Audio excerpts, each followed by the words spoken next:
Well, hello, everybody. Today we are here with Candace Gant, Dr. Jillian Murray, and Dr. Max Schmidheiser. The Mind Your Brain Foundation and their virtual reality project is Hubblejdug's most recent grant recipient. Today we're going to spend some time learning more about Mind Your Brain and the virtual reality project. So I'd like to start us off by introducing you to Candace Gant. Candace is a TBI survivor, founder and co-director of Mind Your Brain at Penn Medicine Conferences, the founder and executive director of the Mind Your Brain Foundation, and a board member of the Brain Injury Association of Pennsylvania. She visits legislators in Harrisburg and Washington, D.C. as part of her role as co-chair of the Pennsylvania Brain Injury Coalition. Candace was voted Philadelphia Magazine's Health Hero of 2017 and was featured in Wounded Brains, authored by Sandra Markle, and Second Wind, The Resilience of Women, written by Beth Berkman. Candace is an athlete in her own right, finishing the Boston Marathon 3 times. She's completed 8 half Ironman and one full Ironman competition. Candace, welcome today. We are so excited that you're here. Please tell us more about Mind Your Brain Foundation. It's a pleasure. First, thank you for having us. And we are so eternally grateful for your generosity in donating money to our foundation. We really appreciate it and look forward to this opportunity to tell you a little bit more about Mind Your Brain. So as you said, I'm a TBI survivor of 18 years ago. I was hit by a truck while I was bicycling, and that started the cascade of everything that's happened today. It launched me into a world that I was completely unfamiliar with and struggling for resources and rehabilitation tools. And in speaking with my neurosurgeon, Dr. Sean Grady at Penn Medicine, he's the chair of neurosurgery, and asking him desperate for help and hope after my injuries and looking for something for a more meaningful recovery. I then, in speaking with my doctor, asked him what resources were in my area, and he had no idea, being a surgeon. So of course I amassed, as we all do, besides Googling WebMD, we try to do something more significant and substantial to help our recovery. So I really amassed and was on a mission to find out as much resources as I could. And in doing that, I met a lot of other survivors that were struggling. And that really spoke to my heart about how important it was that we can get some resources to this vulnerable population. And with the help of Penn Medicine and the help of the Center for Brain Injury and Repair with Dr. Doug Smith, we organized the first conference in our area for brain injury survivors, just dedicated to that, building a community and resources, introducing them to options that they may have not been exposed to or have come in contact with. And so we put a conference together so that brain injury survivors would have a place to go to get really valuable information without having to search the internet for it, and had scientific evidence that some of the therapies that we introduced and workshops that we encourage people to attend, that would really launch them into a better recovery. We wanted to be the safety net. That's awesome. I know as a brain injury survivor myself, once I left the hospital system, it was like, all right, you're good now. Good to go. Yeah. Yes. And I'm like, but I'm not good. I don't know what I need. I felt very much, and I know that a lot of the survivors that we work with at Hubblejdug have the same issue, that we are struggling for that roadmap. So we absolutely are so excited to support Mind Your Brain Foundation, because we have the same mission. Indeed. So we're aligned. Absolutely wonderful. Yes. And I also have to offer to you and tell the listeners that it is a free conference. So we know that this population is really struggling to get back on their road to recovery. And so we make sure that all of our resources to introduce them to new technologies and new therapies, it's all free to attend the conferences. Oh my gosh, that's amazing. That's important to us. And so that is one of our initiatives with Mind Your Brain is our conferences. And the other is to promote research as you're doing. We're looking for ways to invest in some meaningful research that will give the rehabilitation side, not only the bench and the scientific side, but really the rehabilitation side, which I think needs a lot of investment in to be able to get some really valuable tools for brain injury survivors to use. And we've come a long way. And our third initiative is virtual reality. We have an opportunity to partner. So cool. Yeah, it's really, it's honestly a little mind blowing when they talk about the metaverse. We're all catching up, trying to understand it, and then be in that world to see how that would be a part of our initiatives, be a part of our mission to use technology to improve the outcomes of brain injury survivors. So that's where we are right now. We're really excited about this platform that we're investing in.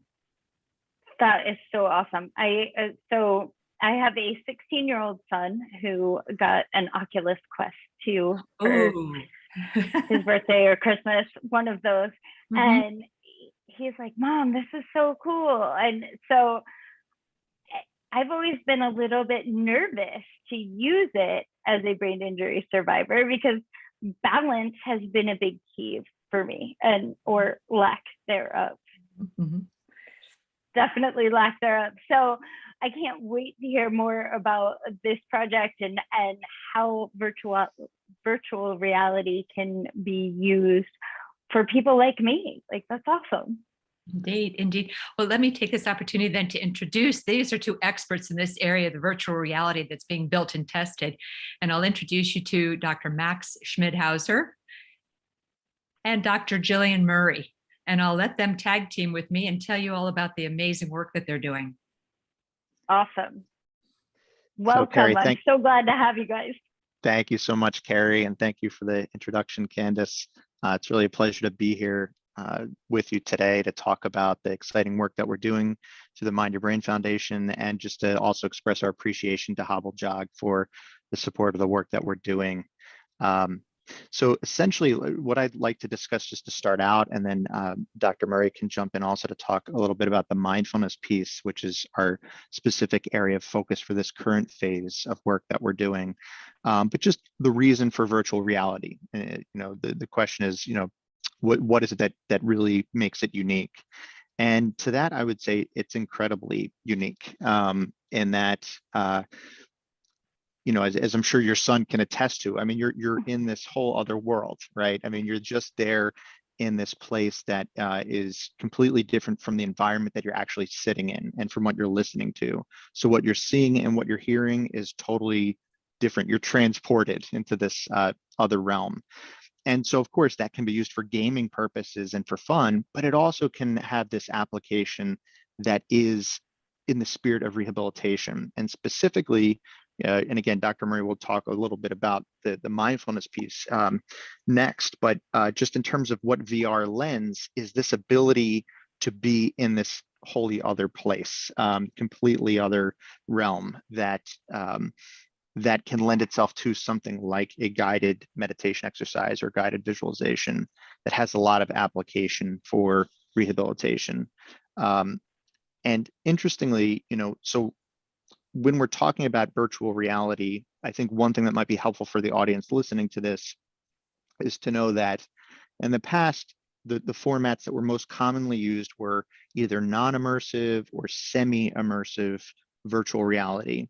And essentially what that means, non-immersive would be like, if you're in, say, a virtual space, navigating it, say, on your phone, like you're mostly aware of your surroundings, but there you are on your phone looking in this virtual space. A semi-immersive would be something like, that takes up your field of vision, but still is on a flat screen, two-dimensional screen. And so you're still there in your environment, but you're interacting with the stimuli there. And so interestingly, a lot of work has been done, for example, with physical therapists interestingly utilizing that feedback they're getting to help people with balance problems, for example. So virtual reality can certainly, if it's not done with that in mind, could be a trigger for some balance issues, but actually can also be used for rehabilitation purposes. And that's certainly been done a lot. And then fully immersive VR is what the Oculus 2, as you mentioned, that your son has, can really, it completely puts us in the full scope of our vision, and auditorily as well, into this place that can serve therapeutic ends. And so just with that as sort of an intro into the mindfulness modules that we're working on currently, I'll hand it off to Dr. Murray to talk about why mindfulness and what the idea is with that in this phase 1 of our research. Yeah, thank you so much for that introduction. And again, thank you so much to, for being here and speaking to us about the program we're developing in our research, and also the financial support for us to be able to continue to do this very important work. So again, we are absolutely grateful. So mindfulness, I feel like most people have heard this term at this point. It's much more commonplace than it used to be. There's now all these apps and YouTube videos and all these things that mindfulness is more accessible to everyone, even kids these days. So we know that mindfulness is basically this state of being. It's having moment to moment awareness of our surroundings. So it's being more in tune with the environment, with ourselves, with our breathing, with how we're feeling. And it originated in really Eastern cultures, and has been adopted more, in recent years it's become more worldwide now. So we know that there's a whole lot of benefits of practicing mindfulness, and people may have heard of John Kabat-Zinn, who started implementing stress-based mindfulness reduction. So there's been a lot of research in the last probably 10 to 15 years on mindfulness and the benefits of mindfulness with different people and different populations. It's being used with persons that have eating disorders, that have chronic pain, with smoking cessation, with depression, chronic illness, a whole lot, breast cancer, other cancers. And there's so much research to support that it can be really beneficial. So one of the main things that it can be helpful with is improving emotional regulation. So how we regulate our thinking with what we're feeling, and then how that impacts our behavior and how we respond in situations with other people in our day-to-day life, as well as how we interact with our environment. And the research shows that it also increases things like our empathy. So being able to put ourselves in other people's shoes and see where they're coming from, being more open-minded and flexible in different situations. It increases things like patience and kindness. So, when you think about what persons after brain injury experience, we know that there's a lot of emotional changes that people experience, and emotional regulation can be really challenging.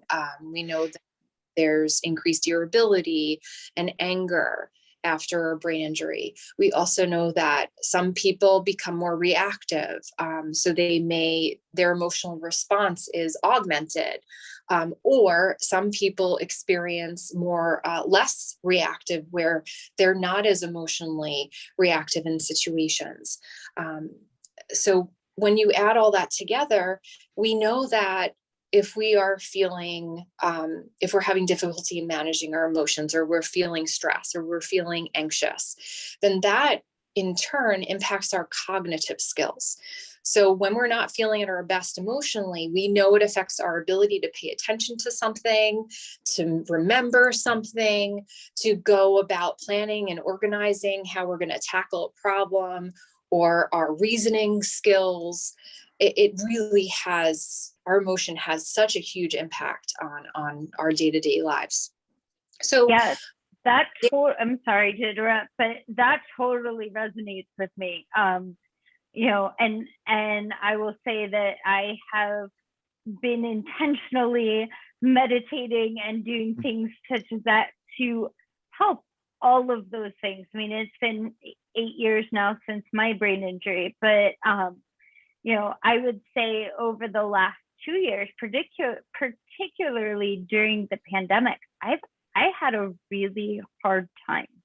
I know other people had a hard time too, but like mindfulness is what has actually gotten me through the pandemic.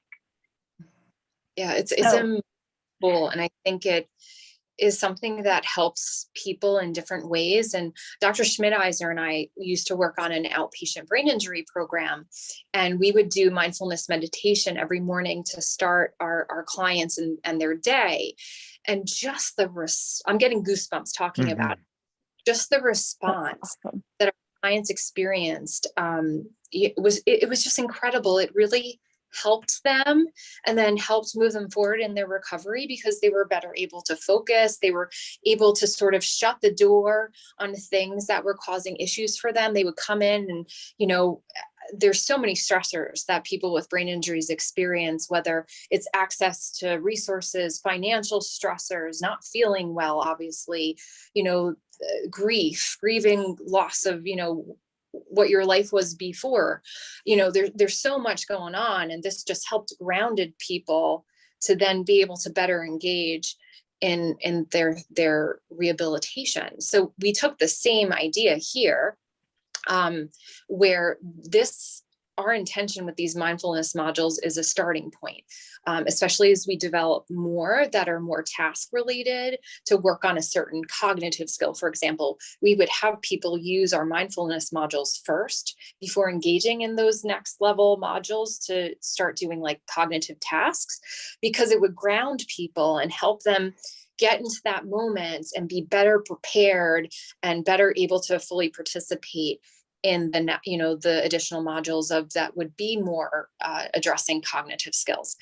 So that's one of the reasons why we started it. And the other reason is, you know, Carrie, to your point, I think a lot of people are concerned that have experienced a brain injury about what is the environment of being in virtual reality going to be like for someone as a brain injury. So am I going to experience dizziness? Am I going to experience nausea? Is it too much stimulation for me? So we chose this to start because you go in this environment.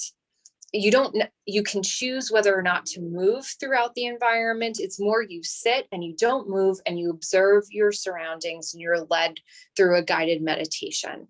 And our goal really is to help us figure out whether or not, and we hope so, this use of technology is feasible with this population. So that's really our intention. And then we have 3 brain injury rehabilitation providers in Pennsylvania and New Jersey, Success Rehab, Remed, and Bancroft, who have allowed us to meet with their clients to actually test these mindfulness modules. So we're going to be starting that. Come to Maryland. I want to try.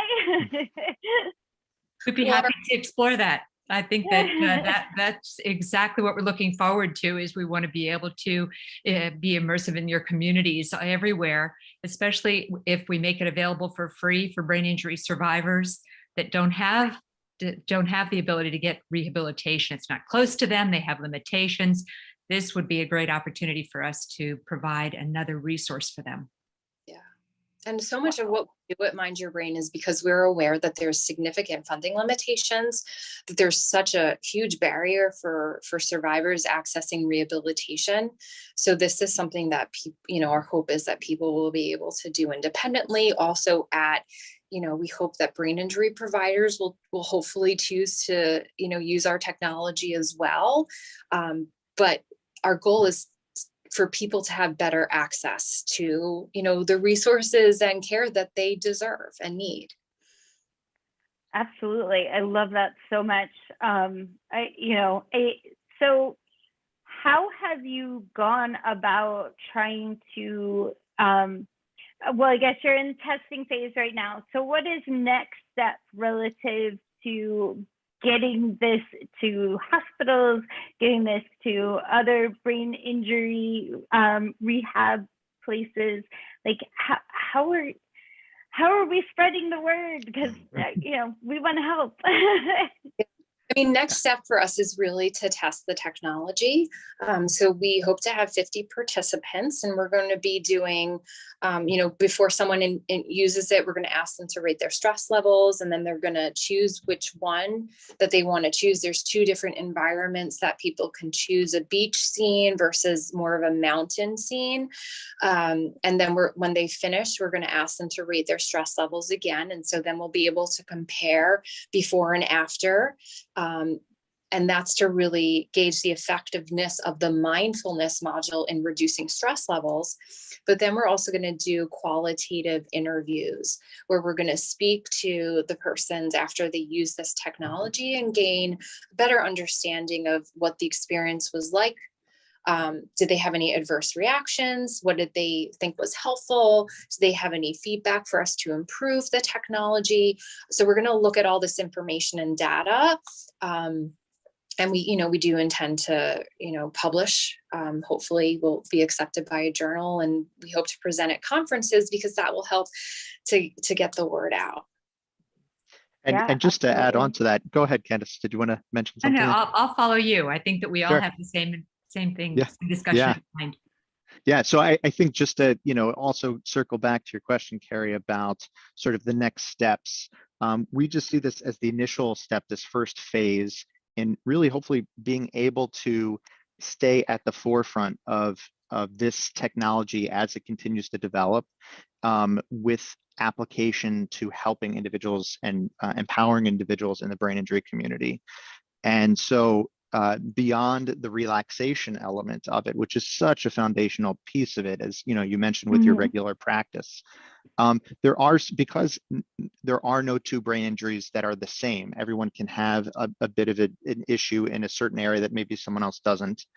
And so for some individuals, it may be issues with sustaining attention or visualization that may be difficult. And so this fills in those gaps. This really helps to ground someone in this very relaxing environment where they don't have to conjure it up if they're having difficulty visualizing or sustaining their attention. It's right there for them, so that can be incredibly powerful, an incredibly powerful tool. But the next steps beyond this touch on things that relate to brain injury education in this really amazing, immersive format that's incredibly interactive. And then there are all these other applications beyond that relate to aspects of cognitive rehabilitation and aspects of different facets of empowerment through, say, different kind of behavioral strategies and techniques that can come through. There's really interesting research. There's a popular podcaster named Dr. Andrew Huberman, who's a Stanford neuroscientist, and he basically, one of the things he talks about is this non-sleep deep rest, or NSDR, which is basically a technical word for mindfulness or meditation that he puts out there. But he really looks at how this has a potential, engaging in this in a regular basis, to facilitate neuroplasticity, or the ability of the brain to make new connections. That, of course, is such an integral part of the rehabilitation process. And it just can also help to broaden and build new strengths, capacities, and techniques in that recovery process. So we're very excited about a lot of the different areas that this can be applied to. Thanks. And then I'll piggyback on that and tell you about the board that we have. That we have leadership, curiosity, we're mission driven and innovative thinkers. So we want to build a whole library of these podcasts, not the podcast, excuse me. We want to build a library of more immersive programs. And so we want to build a city so that there's a grocery store and you have to go in and you have to select items to purchase. And you have to have, as we know, the decision-making process in a grocery store early on is overwhelming. And so hard. that's something, yeah, it's so hard picking your clothes in the morning. So we want to develop some modules that speak to those deficits that we have, and also handling money and getting around a city or a library, baking a cake for a holiday. And so those are the directions we'll take it in next, is that once we understand there's a tolerance for this and really have some significant improvement in their mindfulness and their emotional regulation, I think that we have some great opportunities we're looking forward to developing. Wow. So it's interesting because when you said the grocery store, I remember in the rehab hospital I was in, where they had like a fake grocery store, with like fake food, and I had to go shopping a couple of times and get through that and do it. And I remember how hard that was, and then how much harder it was in real life. And if I had had something like this, like what we're talking about, to practice before I actually did the real thing, wow, that would have been so amazing. And for as much as I look back and go, I had like zero resources, it is so heartwarming to know that people are out there like you and Mind Your Brain, and you're doing this research and you're helping this community of survivors. I'm so excited that Hobblejaw got to be a small part of it. Well, we're very thankful that you are. I think we make great partners in this, and we're happy that you're finding it as exciting as we are. It's really awesome. So what else would you guys like to share? Well, I can tell you that, the opportunity that you talked about expanding our testing, we'll look forward to those opportunities down the road. I think the more patients we have, the more experience we can get and the more understanding of the population. Although we know, and of course I do firsthand, and the expertise that Dr. Schmidhauser and Dr. Murray have, and they're as neuroscience neurologist, that lends itself. But I think practicing, because every brain injury is different, I think bringing this to the community and getting more feedback, we'd look forward to working with you if you have any connections for us. I think that's a great next step. But also tell you that we're also asking there's a company in India, a rehabilitation center, that will also be testing this for us as well. And it's more of a market research than it is a test, but it has the opportunity to get to a larger population, an international population, to get their feedback. Great. And that, gosh, seriously, if we can get this into the hands of every brain injury survivor, like how amazing would that be? Amen. Exactly. that would really my heart. I am just imagining the wonderful things that could happen with this. So thank you guys so much for your hard work and for sharing all of this with me today. And I can't wait to keep working with you and see what we can do. Thank you, Carrie. Thank you so much for having us on. Thank you so much. Absolutely. Thanks, guys. Have a great rest of your day. We'll talk soon. Talk soon. All right. Bye-bye.